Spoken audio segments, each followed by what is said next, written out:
से white house पे drone देखा गया है, उसके बाद से डोनाल्ड ट्रंप की हालत खस्ता है। डोनाल्ड ट्रंप की सिक्योरिटी बढ़ा दी गई है और डोनाल्ड ट्रंप जो है वो डरे सहमे, ऐसा बताया जाता है उसको लेकर के। इसके साथ साथ अब तक बताया जा रहा है कि 25 मिलियन डॉलर का नुकसान अमेरिका को हो चुका है, जो बहुत बड़ा नुकसान, और अभी कितना होगा कुछ कह नहीं सकते। तो ये बहुत बड़ा और बहुत कर्जे में चला गया, ट्रिलियन में। तकरीबन बताया जा रहा है कि 33-35 ट्रिलियन जो है वो कर्जा हो गया है। जो तुर्की पे लगा, जिस तरह से ईरान पे हमले हो रहे हैं उसको लेकर के तुर्की ने कम से कम मजम्मत की है। अब ये मजम्मत जो भी है, लेकिन मजम्मत की है कि ये ईरान पे हमला क्यों है और ये गलत है। का ईरान पे हमला करना गलत है, सही नहीं है। देखिए जो नेतन्याहू को लेकर के, ठीक है, प्रेस कॉन्फ्रेंस हो गई तो हमारे हिंदुस्तान से मैंने तो कल कहा था, आज भी कह रहा हूं कि बहुत सारे हमारे जर्नलिस्ट गए थे। क्या वो इनवाइट किए गए थे उस प्रेस कॉन्फ्रेंस में? वो गए थे प्रेस कॉन्फ्रेंस में। एक मिनट फिरोज साहब, आ रहा हूं। मैं समझ रहा हूं जज्बात जो है वो आपके आ गए हों। तो क्या वो प्रेस कॉन्फ्रेंस में इनवाइट थे? फिर दूसरा ये कि कोई जर्नलिस्ट निकल के आया, मुझे तो अभी तक नहीं दिखाई दिया, जिसने ये कहा हो कि मैंने वो प्रेस कॉन्फ्रेंस कवर की है और उसमें ये उन्होंने बयान दिया।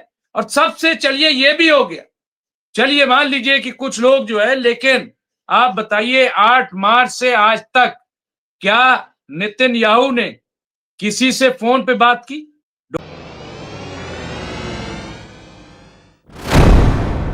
$200 मिलियन, तो ये आप देखिए यहाँ पे ये आई है। और इसके अलावा देखिए नूर साहब लिखा है, ईरान अलग अलग मिसाइल अलग अलग नाम से दाग रहा है। एक अबू उबैदा की आवाज को चुप नहीं किया जा सकता, दूसरा गादा के पत्रकारों के लिए, तीसरा यहिया सिनवार का रास्ता जारी रहेगा। ये तमाम जो चीजें मैं समझता हूं बहुत ही इंपॉर्टेंट है, बहुत ही अहम है। और आज मैं आपको बता दूं कि जो हमारे साथ जुड़ गए, मैं पहले इस्तकबाल कर लेता हूं, माफी चाहता हूं, हमारे साथ जुड़ गए फिरोज बख्त अहमद साहब, सीनियर पॉलिटिकल एनालिस्ट है, माहिर तालीम, माहिर कानून, और इसके साथ साथ मौलाना आजाद उर्दू यूनिवर्सिटी के आप चांसलर रहे, मिडिल ईस्ट पे बड़ी गहरी नजर रखते हैं। मैं उनका इस्तकबाल करता हूं, खैर मकदम करता हूं फिरोज बख्त अहमद साहब का। और आज जो सुप्रीम लीडर नए बने ईरान के, वो आयतुल्ला मुश्तबा खामनाई, तो उन्होंने जो बयान दिया है, सबसे पहले उन्होंने जो नवरोज की मुबारकबाद पेश की है। तमाम जो उनके लोग हैं, उनको ईरान के जो लोग हैं उनके खिदमत में नवरोज और ईद उल फित्र पर रहबर इंकलाब का पैगाम, कौमी इत्तेहाद और माशी तरक्की पर जोर, पड़ोसियों से अच्छे ताल्लुकात के ख्वाह, पाकिस्तान का खास तौर पर जिक्र किया, ऐसा यहाँ पे अखबार में लिखा है। यहाँ पे आप देखिए तो मैं इसका यहाँ पे जिक्र कर देता हूँ थोड़ा से, और उसके बाद मैं फिर आता हूँ कई इंपॉर्टेंट खबर यहाँ पे, लेकिन थोड़ा सा जिक्र कि आखिर क्या कहा रहबर इंकलाब इस्लामी। चूंकि ये पहला मौका है नवरोज को मौके पर जब उनका ये पहला खिताब आया है, यहाँ पे उन्होंने जो कहा है, इस साल रूहानियत की बहार और फितरत की बहार यानी ईद उल फित्र और नवरोज का कदीम त्योहार एक साथ आ गया है। ये उन्होंने कहा कि ये फितरत का और ये बहार का दोनों जो है वो एक साथ आए। मैं इन दो मजहबी और कौमी ईदों पर कौम के हर फर्द को मुबारकबाद पेश करता हूं और खास तौर पर दुनिया भर के तमाम मुसलमानों को ईद उल फित्र की मुबारकबाद पेश करता हूं। मैं ये भी जरूरी समझता हूं कि मुजाहिदीन इस्लाम की शानदार फतुहात के मौके पर सबको मुबारकबाद पेश करूं और दूसरी मुसल्लत करदा जंग जनवरी की बगावत और यहाँ पे बगावत और तीसरी मुसल्लत करदा जंग के शोधा, सिक्योरिटी इदारों, सरहदी मुहाफिजों और इंटेलिजेंस सर्विसेज की शहीदों के अहले खाना और पसमानदगान के साथ ताजियत और हमदर्दी का इजहार भी करूं। यहाँ पे शमसाल 1405 की आमद के मौके पर मुंदरजा ज़ैल यहाँ पे अराइज पेश करना चाहूंगा। सबसे पहले मैं गुज़िश्ता साल के चंद अहम वाकयात पर मुख्तसरन नजर डालूंगा। पिछले साल हमारे अजीजम हम वतनों ने 3 फौजी और सिक्योरिटी जंगों का तजर्बा किया।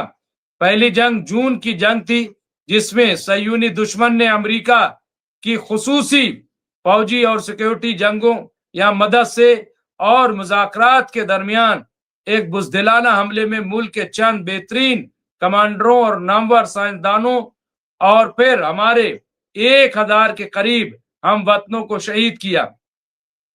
तो बहरहाल यहाँ पे दूसरी जंग का जिक्र, तीसरी जंग का जिक्र, और इन्होंने इस तरह से अपना पूरा खिताब, मैं आखिरी हिस्सा बहुत लंबा, चूंकि इनका खिताब है, मैं पूरा खिताब तो नहीं, लेकिन आखिर में उन्होंने जो कहा, यहाँ मैं ये आखिरी पैरा पढ़ रहा हूँ, यहाँ मैं भी वादे करना चाहता हूँ कि तुर्की और ओमान में जिनके साथ हमारे अच्छे ताल्लुकात कायम और इनके ममालिक के बाद हिस्सों में जो हमले किए गए वो इस्लामी जमहूरिया ईरान कि मसले अफवाज या मदामी मुहाज की दीगर कुव्वतों ने हरगिज नहीं किए।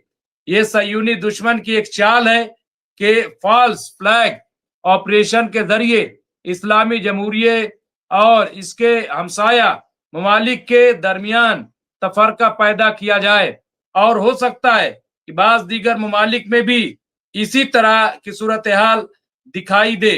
इससे मुताल्लिक बाकी बातें मैं पहले ही बयान कर चुका हूं। तो बहरहाल यहाँ पे आप देखिए साफ साफ कह दिया है कि किस तरह से वो सोच रहे हैं, किस तरह से देख रहे हैं, और एक साजिशें भी चल रही हैं कि अरब ममालिक हो या तुर्की या ये तमाम हमसाया ममालिक, इन पे फॉल्स फ्लैग के तौर पर भी अटैक हो सकता है, तो उससे भी खबरदार रहने की जरूरत है। ये साफ साफ यहाँ पे इन्होंने कहा है। यहाँ पे जयदीप साहब लिखा, ईरानी इराकी रेजिडेंस फोर्स ने क्षमा मांगते हुए कहा है कि हम ईद की शुभकामनाएं स्वीकार नहीं कर सकते जब तक कि हम पूरी विजय प्राप्त न कर लें।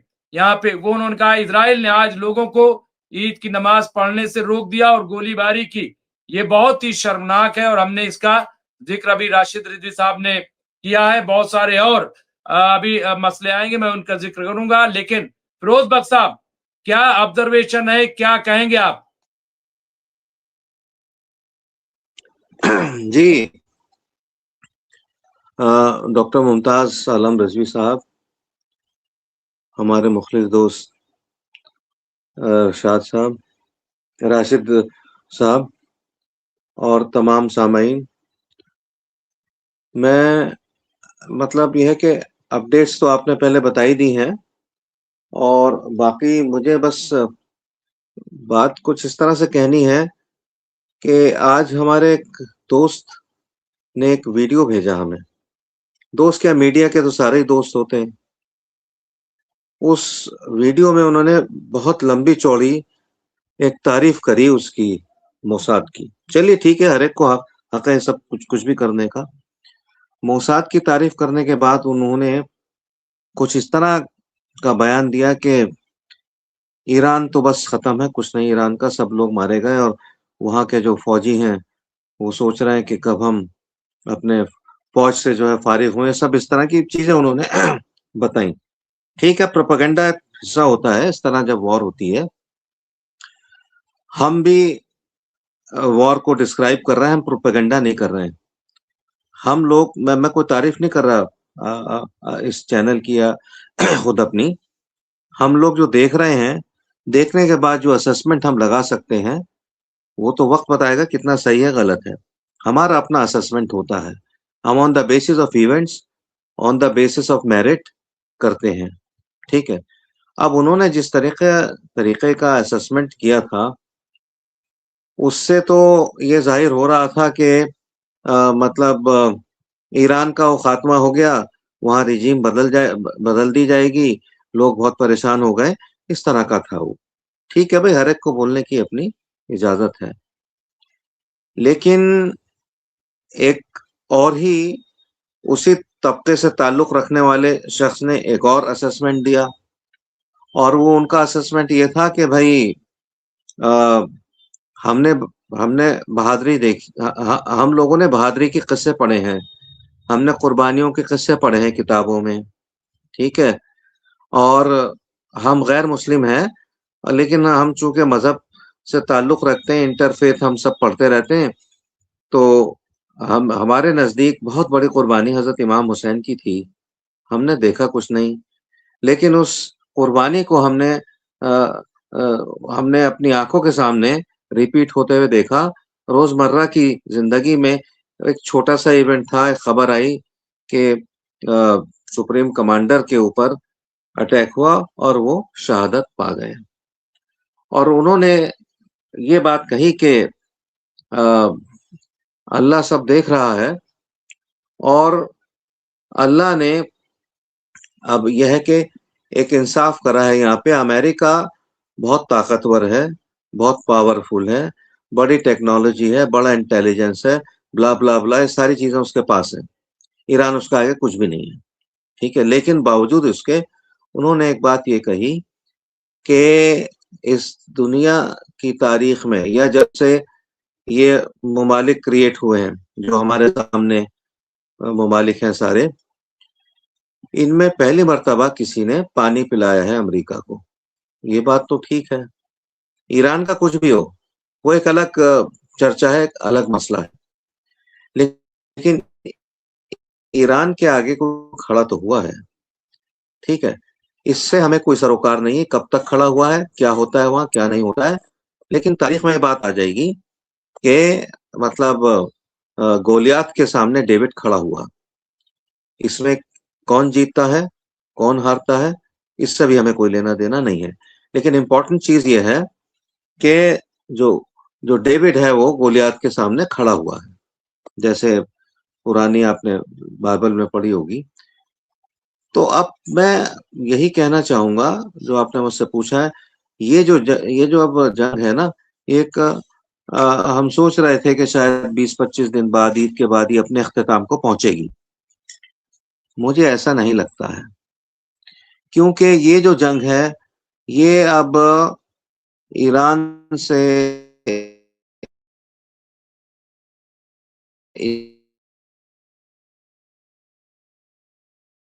ये जो अमेरिका है, अपने को अच्छा साबित करने के लिए ये जो है मुख्तलिफ ममालिक से कह रहा है, देखो एनर्जी क्राइसिस है, तेल का क्राइसिस है, ठीक है, और इतने सारे प्रॉब्लम्स हैं।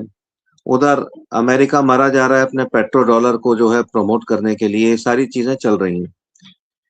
तो ये सारे क्राइसिस चल रहे हैं, और उसमें आज ये भी खबर आई, एक खबर ये आई कि अमेरिका ने और इसराइल ने मिलके कैस्पियन सी के अंदर और यहाँ हॉर्मुज के आसपास ईरान के कई सारे जहाजों को, कई सारी जो पनडुब्बियां हैं या जो भी इस तरह उनकी कश्तियां हैं, उनको तहस नहस कर दिया। दूसरी खबर ये आई कि अमेरिका ने कोशिश की थी, हमला किया था हॉर्मुज स्ट्रेट पे, लेकिन उसको बहुत ज्यादा जो है रेजिस्टेंस फेस करना पड़ा ईरान की जो नेवी है, ठीक है। तो और अमेरिका ने अभी हॉर्मुज को लेने का इरादा मुलतवी कर दिया है, ठीक है। ये लोग कह रहे थे भी टैक्स लेगा ईरान। ईरान को ईरान को बहुत ज्यादा नुकसान हो चुका है, ईरान को टैक्स लेने में कोई इंटरेस्ट नहीं है, ठीक है। और न ही ईरान अपना नुकसान उस टैक्स से चुकता करने वाला है। ईरान उन तमाम जहाजों को जाने दे रहा है जो गैर अमेरिकन और गैर इसराइली हैं, वो उसकी एक पॉलिसी है, ठीक है। और ये लोग इतने ज्यादा सफाक हैं, अमेरिका और इसराइल, के ऐसी सफाकी का जो है कोई मजाहरा मिलता नहीं, ठीक है। एक साहब ने तो यहाँ तक मुझसे कह दिया कि मैं तो हिटलर को पसंद करता हूँ, हिटलर ने जो किया मैं उसके साथ हूँ। आप सब जानते हैं, तारीख में नहीं दोहराना चाहता, मैं उस चीज को भी पसंद नहीं करता, ठीक है। उसने मिलियंस ऑफ ज्यूस को मार के कुछ को छोड़ दिया था, और ये कह के छोड़ दिया था कि मैंने इनको इसलिए बख्शा है कि मैं इनको अच्छी तरह इनकी जहनियत को समझता हूँ, और आगे जाके दुनिया समझेगी कि मैंने इनके साथ ऐसा सुलूक क्यों किया। तो वो साहब तो कहने लगे हिटलर तो हमारे हीरो हैं। मैं इस पे कोई बहस नहीं करना चाहता, लेकिन मुझे अफसोस इस बात का है, सबसे बड़ा अफसोस इस बात का है डॉक्टर मुमताज और आपके जितने तमाम सामीन हैं, इतना नुकसान हो गया, ईरान का हो गया, गाजा तकरीबन खात्मे पर चला गया, कितने लोगों की शहादत हो गई। ठीक है, अमेरिका का भी नुकसान हो रहा है, ऐसी बात नहीं है, और इसराइल का भी। तारीख में 75 साल में पहली बार, और 65-66 साल की अपनी उम्र में पहली बार मैंने देखा इसराइल के साथ ये हुआ। सभी का नुकसान हो रहा है, मगर कोई भी इस जंग को रुकवाने के लिए नहीं आ रहा है। चाहे वो यूएनओ हो, चाहे वो कोई और एमनेस्टी इंटरनेशनल हो, चाहे वो चीन हो, चाहे वो रूस हो, चाहे वो नॉर्थ कोरिया हो, चाहे कोई और हो, और कोई इसको बचाने के लिए नहीं आ रहा।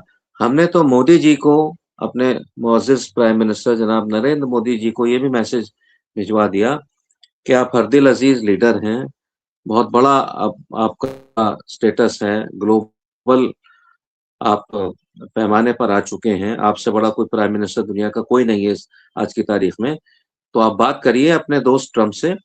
ट्रंप आपको पसंद करते हैं, ट्रंप आए दिन ही कहते हैं Modi is my best friend, I love Modi. तो उसको कैश करिए और ट्रंप साहब से कहिए कि थोड़ा सा जरा सेंसिबली सोचें, अमेरिका का भी बहुत नुकसान हो रहा है, और नेतन्याहू साहब से भी बात करें और ईरान में भी बात करें। इस जंग का खात्मा होना चाहिए। जंग किसी के लिए अच्छी नहीं है। पूरा रमजान इसमें खत्म हो गया, ईद भी मुझे लग रहा है इसमें खत्म होगी, और आगे कितने दिन तक चलेगी, कितने लोग शहीद होंगे, कितनी बच्चियां शहीद होंगी ईरान के अंदर, क्या होगा आगे, ये सोच के तबीयत एकदम दहल जाती है। मैं ईमानदारी की बात कह के मैं अपनी बात को मुकम्मल करूंगा, राशिद साहब, कि रोजाना जब मैं उठता बैठता हूँ तो मुझे ख्याल आता है गाजा का, कि हम लोग अल्लाह का शुक्र है रोजा खोल रहे हैं। वो कैसे डेबरी के अंदर पत्थरों के बीच में किस तरीके से रोजा खोलते होंगे, कहाँ से पानी आता होगा, कहाँ से वो कपड़े बदल के अपनी नमाज जमात करते होंगे। ठीक है, उसी तरह से ईरान का भी ख्याल आता है कि किस तरीके से वो लोग सोचते होंगे कि कैसे हमारे ऊपर एक जालिम मुल्क ने जंग थोप दी। ये सारी चीजें जो हैं, ये बिल्कुल जो है ना, ज़हन को बहुत ज़्यादा तकलीफ देती हैं और एहसासात को छिन्न-भिन्न कर देती हैं। बहुत से लोगों को ख़्याल नहीं है। एक साहब ने मुझे मुबारकबाद दी ईद की। मैंने उसी वक़्त एक नोट बनाया, और नोट बनाया मैंने, उसमें ये लिखा कि देखिए, ठीक है, ईद की मुबारकबाद दीजिए, नमाज़ पढ़िए, सब कुछ करिए, but do not rejoice. This is not, हमने तो 3 साल से जो है कोई इस तरह का कोई रिजॉइसिंग नहीं की ईद के ऊपर, जब से हमने गज़ा को बर्बाद होते देखा। ठीक है? 2-1 इस तरह के वीडियो भी आए कि भई इस तरह का वहाँ पे नरसंहार हो रहा है, बिल्कुल डिमोनाइज़ेशन हो रही है इंसानियत की, ईद ना मनाइए। वो ठीक है, लेकिन सही मानों में बिल्कुल भी कल ईद है। मुझे पता नहीं, मैं इसकी मुबारकबाद दे देता हूँ क्योंकि एक सिलसिला है, लोग मुबारकबाद तो देते ही हैं, लेकिन दिल बिल्कुल नहीं मानता। हम लोग नमाज़ पढ़ाएँगे, लेकिन अ, अब कल कल भी बमबारी होगी, कल भी लड़ाई होगी। ये तो ईद के दिन भी लड़ाई नहीं रोकते।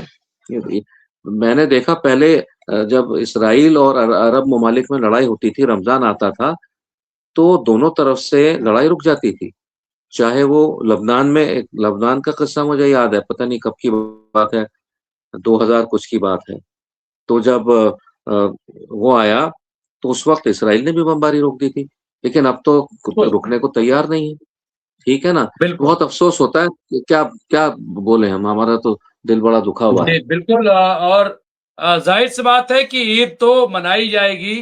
माह रमज़ान का इख्तिताम, और जिन लोगों ने इबादत की हैं, अमल सालेह अंजाम दिया है, तो वो अल्लाह की बारगाह में उसका इनाम तो पाने के हकदार हैं। वो तो इनाम पाएँगे, इनाम लेंगे, और सादगी से ईद भी मनाई जाएगी। ईद सब्र और सुकून से मनाई जाएगी, और जीत का जश्न जो है वो जोश और खरोश से और वलवले के साथ मनाया जाएगा, ऐसा कहा जा रहा है। तो एक कुछ बड़ी खबरें आ रही हैं, उसके बाद मैं राशिद रज़ीद साहब पाऊँगा। एक तो बड़ी खबर ये आ रही है कि जब से व्हाइट हाउस पे ड्रोन देखा गया है। उसके बाद से डोनाल्ड ट्रंप की हालत खस्ता है। डोनाल्ड ट्रंप की सिक्योरिटी बढ़ा दी गई है और डोनाल्ड ट्रंप जो है वो डरे सहमे, ऐसा बताया जाता है उसको लेकर के। इसके साथ साथ अब तक बताया जा रहा है कि 25 मिलियन डॉलर का नुकसान अमेरिका को हो चुका है, जो बहुत बड़ा नुकसान, और अभी कितना होगा कुछ कह नहीं सकते। तो ये बहुत बड़ा और बहुत कर्जे में चला गया, ट्रिलियन में। तकरीबन बताया जा रहा है कि 33-35 ट्रिलियन जो है वो कर्जा हो गया है, जो महज 3-4 ट्रिलियन था 2016 में अमेरिका पे, वो अब चला गया है 32-33 में। इसके साथ साथ एक बड़ी डेवलपमेंट जो आई है राशिद साहब, वो तुर्की की तरफ से बयान आया।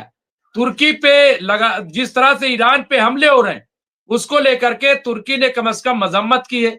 अब ये मजम्मत जो भी है, लेकिन मजम्मत की है कि ये ईरान पे हमला क्यों है और ये गलत है। का ईरान पे हमला करना गलत है, सही नहीं है। तो एक ये भी बहुत इंपॉर्टेंट खबर है। इसके साथ साथ देखिए जो नेतन्याहू को लेकर के, ठीक है, प्रेस कॉन्फ्रेंस हो गई, तो हमारे हिंदुस्तान से मैंने तो कल कहा था, आज भी कह रहा हूं कि बहुत सारे हमारे जर्नलिस्ट गए थे।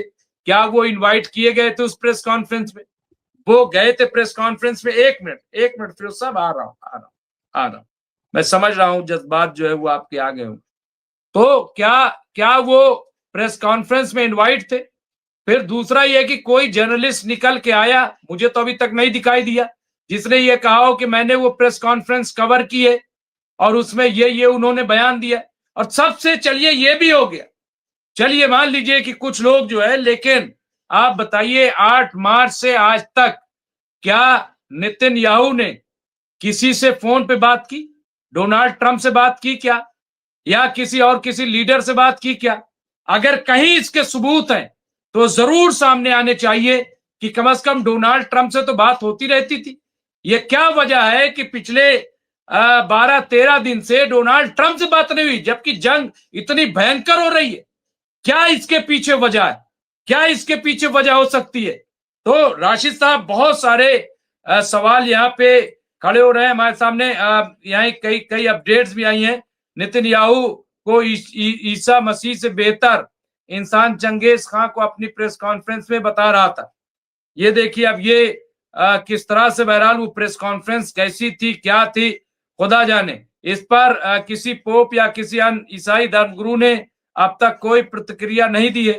कितनी शर्मनाक बात है। नेतन्याहू अपने कत्लेआम को जायज ठहराने के लिए बोल रहा है कि चंगेज खान जैसा क्रूर होना चाहिए। चंगेज खान कई मानों में ईसा मसीह से बेहतर था। अब ये देखिए, अब ये किसने लिख के दे, उसने ये भी बोला कि अगर आप पर्याप्त ताकतवर हैं तो वो ही अच्छा होता है कि आप ताकतवर हों। तो बहरहाल ये अब उनका बयान कहां तक है, क्या है। लेकिन राशिद रिजवी साहब, ये जो मैंने बुनियादी सवाल उठाए, क्या आपने सुना कि नेतन्याहू ने 8 मार्च के बाद से किसी बड़े लीडर से बात की हो? कहीं कोई बातचीत हुई हो फोनिक? क्योंकि खबर तो आती रहती थी उनसे फोन बात हुई, और ये 13 दिन हो गए, अभी तक डोनाल्ड ट्रंप तक से बात नहीं हुई, जबकि जंग जो है वो बहुत ज्यादा आगे बढ़ गई है। राशिद साहब, तो इसको बारे में क्या कहेंगे आप?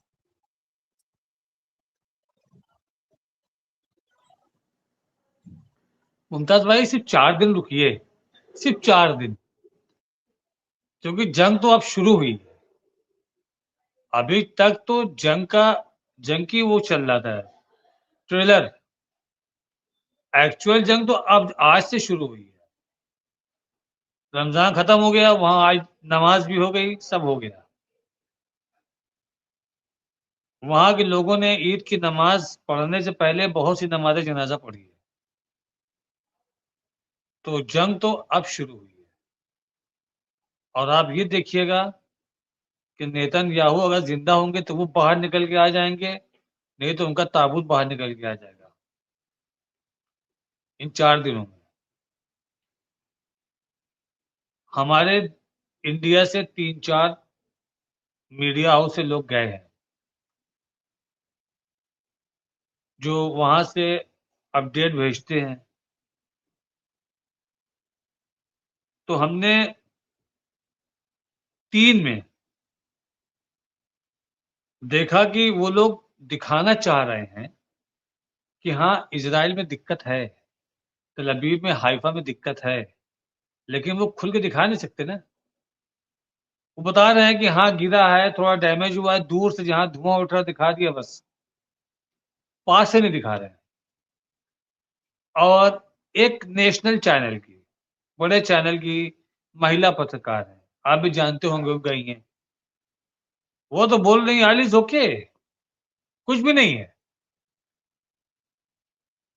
All is okay. वो छोटे-छोटे बम वहाँ से गिरते हैं, जिससे सड़क पे छोटे से गड्ढे हो जाते हैं, 1 घंटे में आते हैं वहाँ के लोग, उसको मेंटेन करके चले जाते हैं।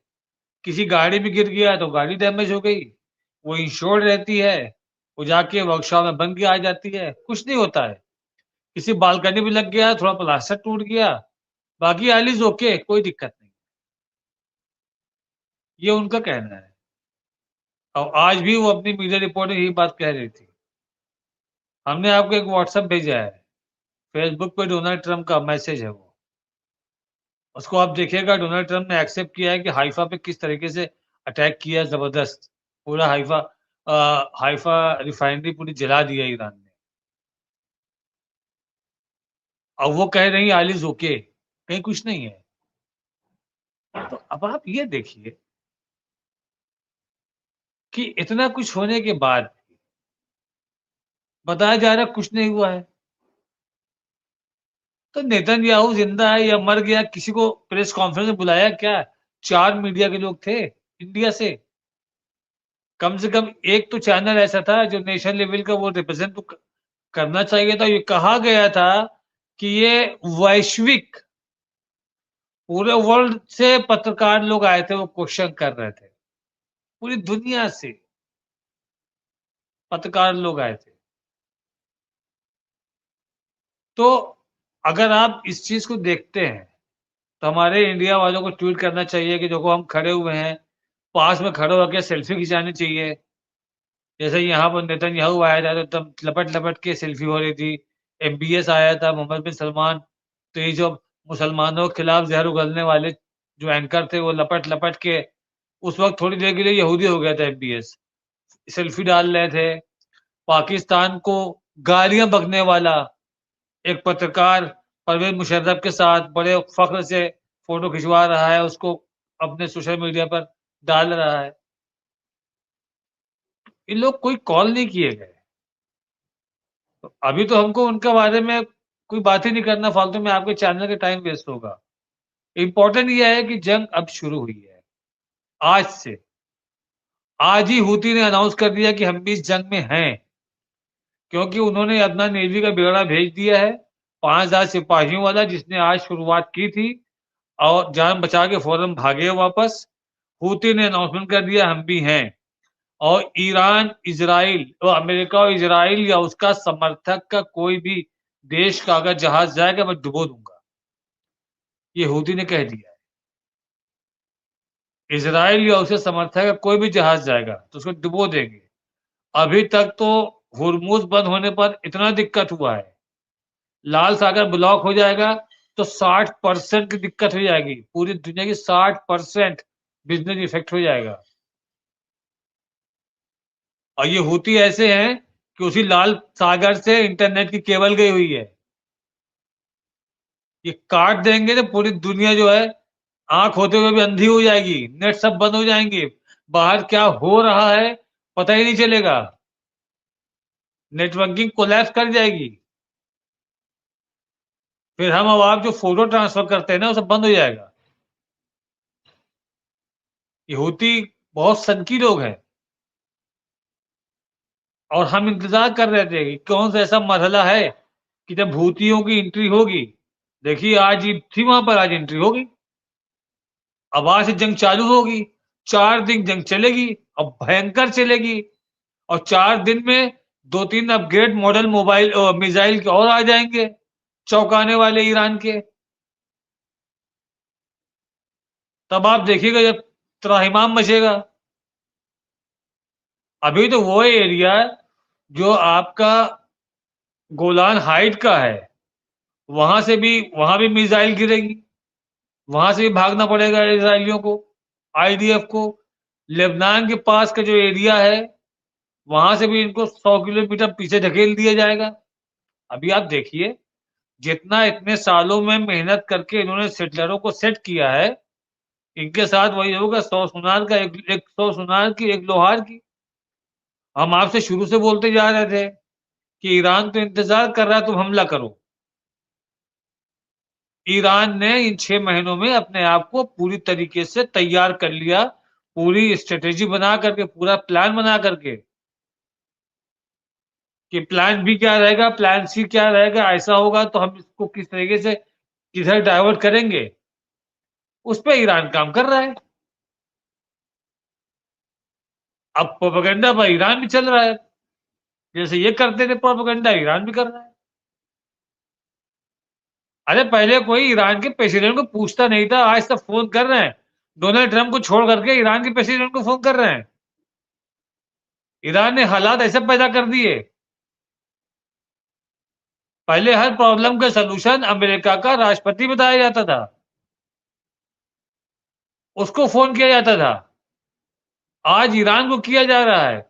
और ये जो अमेरिका बार बार बोल रहा है कि अरे वो ड्रोन, हम ईरानी ड्रोन, वो अननोन ड्रोन आया और ऐसा वैसा। आपको पता है वर्ल्ड ट्रेड सेंटर पर किसने अटैक किया था?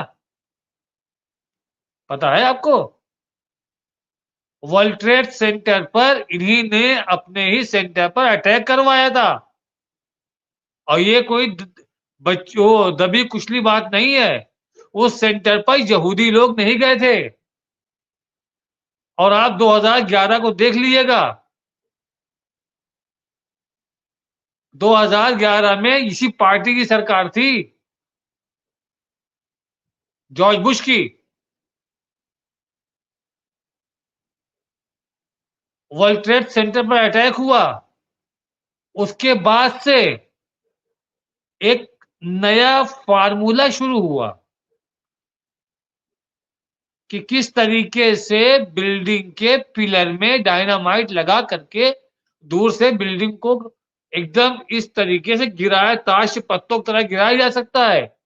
न बिल्डिंग दाएं जाएगी न बाएं जाएगी, सीधे कोलैप्स करेगी। इस फार्मूले का इस्तेमाल वर्ल्ड ट्रेड सेंटर पे हुआ, उसके बाद से ये मार्केट में आया।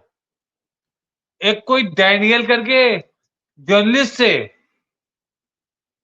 उन्होंने इसके ऊपर पूरा रिसर्च किया उन्होंने। और उस वर्ल्ड ट्रेड सेंटर के नाम पर आज तक इंटरनेशनल एयरफेयर में टैक्स लिया जाता है 1%। हम अगर विदेशी यात्रा करते हैं, जो भी पैसा हम देंगे वो वर्ल्ड ट्रेड सेंटर की चैरिटी में 1% जा रहा है। तो आपने जो ईरान में किया है, तो उसकी चैरिटी का पैसा आप हुर्मुज से नहीं लेंगे, फिर लेंगे आप भी। तो ये लोग साजिशें करके अपने ही लोगों को मरवा देते हैं, अमेरिकन। अब आप इस स्टोरी को आप तलाश करिएगा कि उस दिन कितने यहूदी काम पे आए थे वर्ल्ड ट्रेड सेंटर में।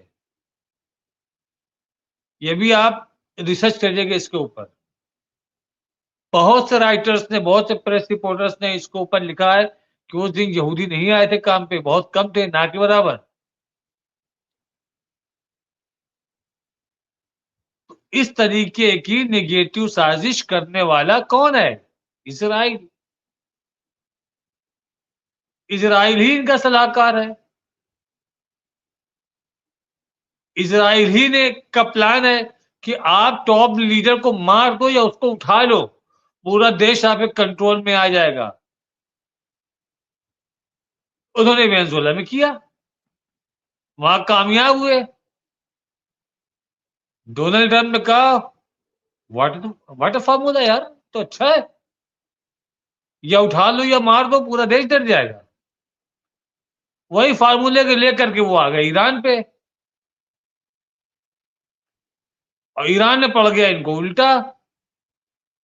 अभी तक जिन जिन देशों से इनकी लड़ाई हुई है, इनको टक्कर का देश नहीं मिला था मुमताज भाई, जो हथियारों से टक्कर में लैस रहा हो। क्या ये चाइना से लड़े? नहीं लड़े। क्या ये रशिया से लड़े? नहीं लड़े। फ्रांस, ब्रिटेन से लड़े, कनाडा से लड़े, इटली से लड़े? नहीं लड़े, क्योंकि वो लोग टक्कर दे सकते थे। तो इनको पता चलता है कि हाँ, हम कितने पानी में हैं। गरीब मुल्क सीरिया पीट के चले आए, राजा बहादुर बन गए, शेर बहादुर। उसके बाद दूसरा मुल्क आता है इराक, सद्दाम वाला। उसके पास कोई टेक्नोलॉजी नहीं थी, वो तो खाली अपने ही लोगों को मार के राजा बना हुआ था। उसको आपने एयर स्ट्राइक करके खत्म कर दिया। बहुत ज्यादा आपको सामना नहीं करना पड़ा, और आपको सामना टक्कर वहीं मिली जहां पर शियों की पॉपुलेशन ज्यादा थी। उन्हीं लोगों ने जाकर के, जो 100 दिन तक इनको लगा वहां पर कंट्रोल करने में, इन्हीं लोगों ने टक्कर दी। लेकिन उनके पास कोई फाइटर प्लेन नहीं था। ये क्या करते थे?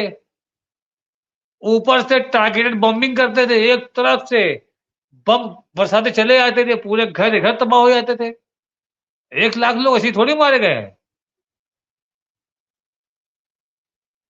बहुत से लोग डर के भाग गए घर छोड़ के अपना, भाई जान बचाओ अपनी।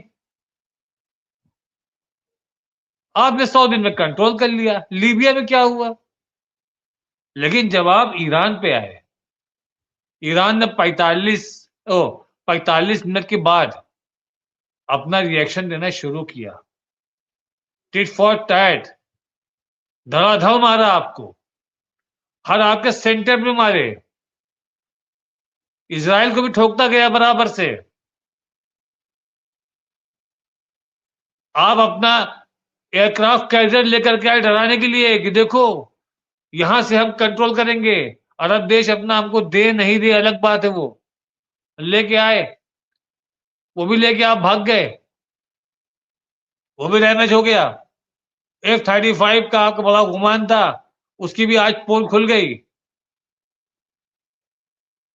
कल स्टेटमेंट आया था टर्की और कतर के विदेश मंत्रियों का, ज्वाइंट स्टेटमेंट था। उन्होंने ईरान के जो रिएक्शन है उसको सही ठहराया। अब आप देखिए कतर में कितना नुकसान हुआ, लेकिन उसने सही ठहराया। उसने कहा कि जिसको सीधा फायदा हो रहा है वो चाहता है कि हम लोग लड़के मर जाएं और कमजोर हो जाएं। यानी सीधा इजराइल की तरफ अटैक किया उन लोगों ने, कि जिसको सीधा फायदा है। ऐसा नहीं है कि आवाज नहीं उठेगी, आवाज उठेगी।